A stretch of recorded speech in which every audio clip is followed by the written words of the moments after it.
নমস্কার বন্ধুরা, কেমন আছো সবাই?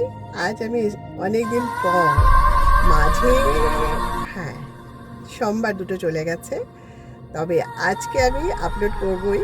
আজকে একদম আপলোড করবই। আজকে হচ্ছে বুধবার।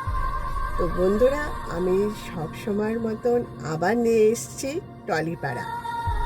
টলিপাড়াতে সবাইকে স্বাগত। সঙ্গে রয়েছে আমি, নিবেদিতা। তো বন্ধুরা, আজকে কার গল্প বলতে যাচ্ছি তা জানতে হলে একটু ধৈর্য ধরুন।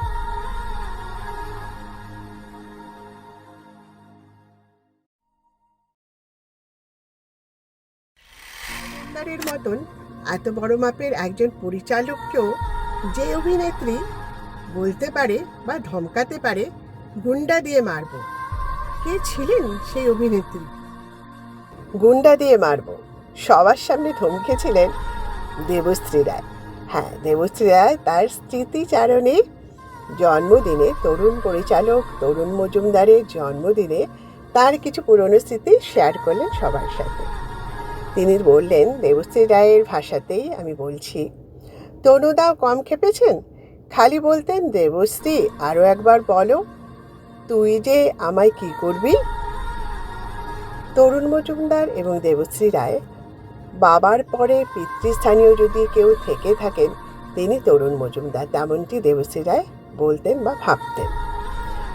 তনুদার ছবিতে আমায় প্রথম কাজ কহিলে দিয়ে তখন আমি খুবই ছোট, অভিনয়ের বুঝি না।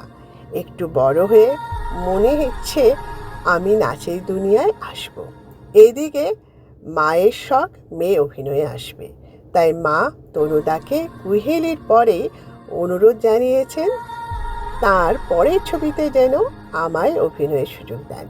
তনুদা মাকে আশ্বস্ত করে বলেছিলেন, মিসেস রায়, চুমকিকে আমার মনে থাকবে, আমার পরের ছবিতে ওকে অবশ্যই ডাকব।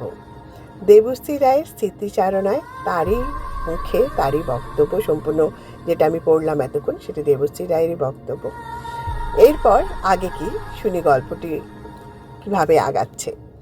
এর কিছু পরে তনুদা ঠিক করলেন হিন্দিতে বালিকাবধূ করবেন। ঠিক মনে রেখে আমায় ডেকে পাঠালেন। মায়ের সঙ্গে গেলাম ওদের টালিগঞ্জের বাড়ি সন্ধানীরে। যাওয়া মাত্র সন্ধ্যাদি, মানে অভিনেত্রী সন্ধ্যাদি, আদর করে তাড়াতাড়ি কাছে টেনে নিলেন। বললেন, আমি সাজিয়ে দেব, তারপর যেভাবে দেখিয়ে দেব সেভাবে অভিনয় করবে, কেমন? আমি বাধ্য মেয়ের মতো ঘাড় নেড়েছিলাম। সন্ধ্যাদি কত যত্ন করে আমায় বেনারসি শাড়ি পরিয়ে চুল বেঁধে দিলেন, সংলাপও শিখিয়ে দিলেন। সেইভাবে বললামও। তনুদা সব দেখে মাকে ডাকলেন, বললেন, মিসেস রায়, আমি যে এরকম পাকা বাচ্চা চেয়েছিলাম, চুমকি যে সেরকম নয়। ও এখনো খুবই সরল, মুখে চোখে সেই সারল্যের ছায়া। ওকে দিয়ে তো আমার হবে না, আমার পাকা বাচ্চা চাই। শুনে মায়ের মুখ ম্লান।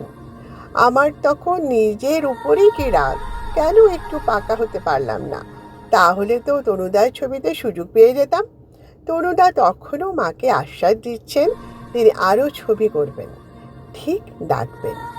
এরপরে ডাক এলো দাদার কীর্তির জন্য।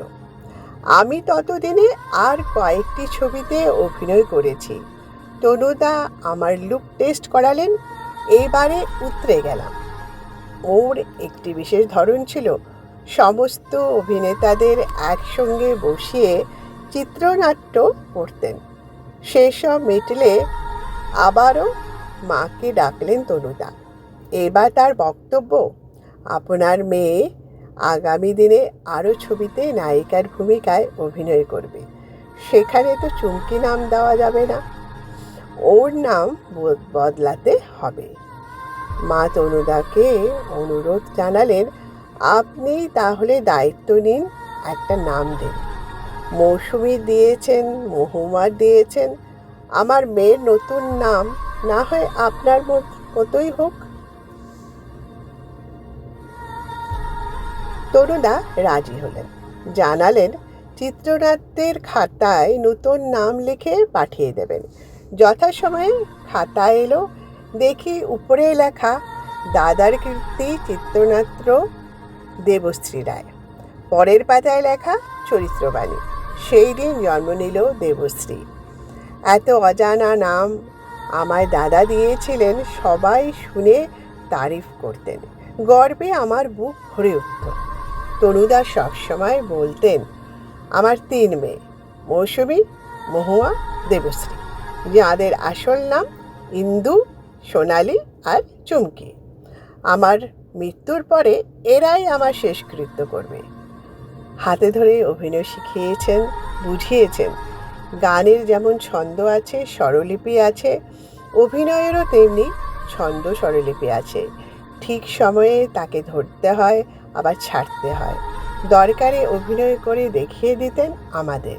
সব পরিচালক কিন্তু এইভাবে অভিনয় করে দেখাতে পারেন না। এটা পারতেন তরুণ মজুমদারের আর তপন সিংহ।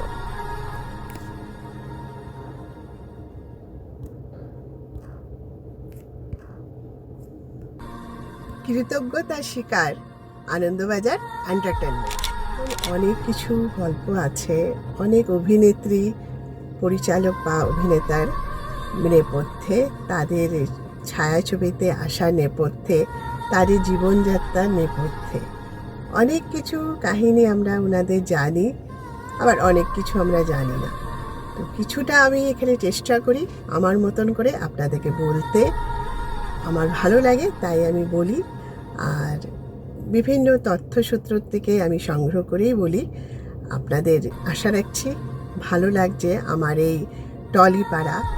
আপনাদের ভালোবাসা যদি আমি এভাবেই পেতে থাকি, তবে নিশ্চয়ই প্রতি সপ্তাহে আমি এভাবেই আসবো আপনাদের কাছে, আমার প্রিয়, আপনাদের প্রিয় টলিপাড়াকে নিয়ে।